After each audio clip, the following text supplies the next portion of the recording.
pendidikan adalah hak rakyat dan pelaburan negara.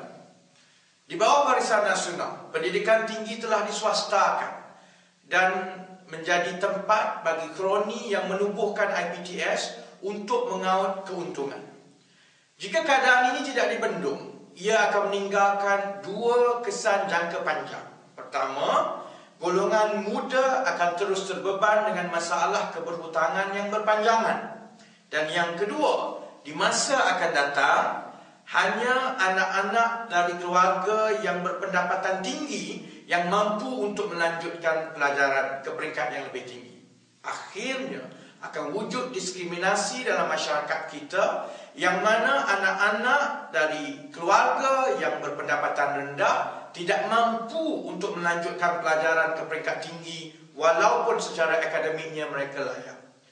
Pakatan Rakyat menjanjikan untuk menghapuskan PTPTN dan menawarkan pendidikan percuma kepada semua rakyat yang layak. Berapa sebenarnya kos melaksanakan pendidikan percuma dan menghapuskan PTPTN ini? Ada 4 komponen pelaksanaan dasar ini. Yang pertama, menghapuskan PTPTN. Mengikut laporan PTPTN sendiri, sehingga tahun 2011, jumlah pinjaman yang telah dikeluarkan kepada peminjam telah mencecah 30 bilion ringgit. Sekiranya kerajaan menanggung jumlah ini apabila PTPTN dihapuskan, jumlah ini boleh dibayar dalam tempoh 20 tahun pada kadar 2 bilion setiap tahun.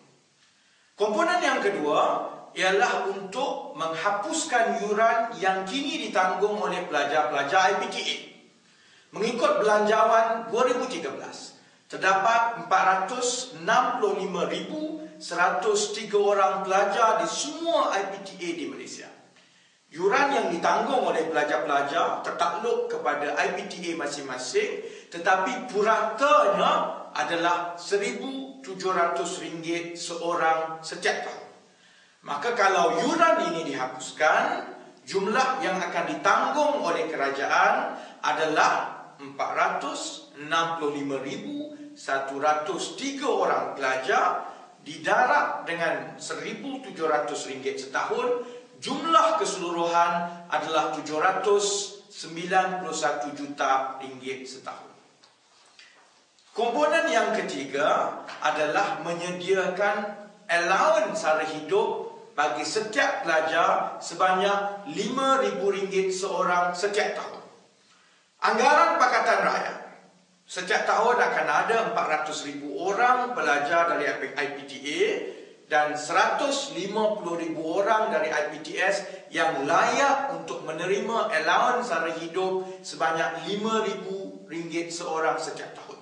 Maka jumlah yang akan ditanggung adalah 550,000 orang didarab dengan RM5,000. Jumlah keseluruhan setiap tahun adalah RM2.75 bilion.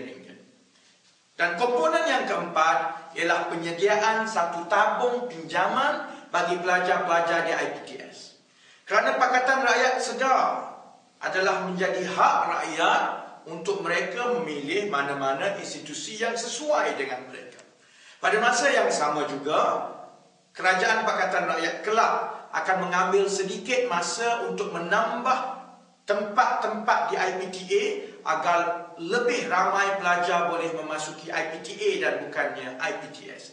Tetapi buat sementara waktu, sementara tempat-tempat itu disediakan, Pakatan Rakyat akan menyediakan satu tabung pinjaman sebanyak RM450 juta setiap tahun bagi membolehkan pelajar-pelajar IPTS meneruskan pelajaran.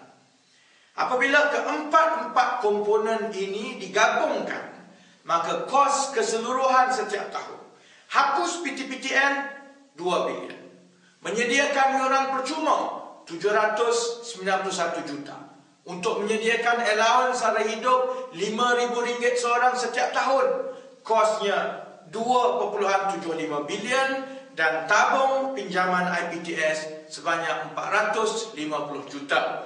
Maka kos keseluruhan untuk melaksanakan pendidikan percuma dan menghapuskan PTPTN adalah sebanyak RM6 bilion setiap tahun. Persoalannya, Jika kos tahunan untuk melaksanakan pendidikan percuma adalah 6 bilion ringgit setiap tahun, mampukah kita menanggung kos ini? Sebab itu kita kena bandingkan dengan projek dan perbelanjaan yang kini ditanggung oleh Kerajaan Barisan Nasional. Barisan Nasional melancarkan dan membangunkan projek hartanah mewah di tengah Kuala Lumpur yang dipanggil Tun Razak Exchange yang jumlahnya 23 bilion ringgit. Ini mampu ditanggung oleh Barisan Nasional. Kita juga sedang menyaksikan projek MRT dilaksanakan oleh Barisan Nasional. Kos keseluruhannya adalah 80 bilion ringgit, juga mampu ditanggung oleh Barisan Nasional. Sebab itu jika kita bandingkan 6 bilion ringgit untuk pendidikan percuma, apabila kita bandingkan dengan projek-projek besar seperti ini, Pakatan Rakyat yakin kita mampu untuk melaksanakan pendidikan percuma. Kerana hendak Sri Budaya, tak hendak Sri Budaya.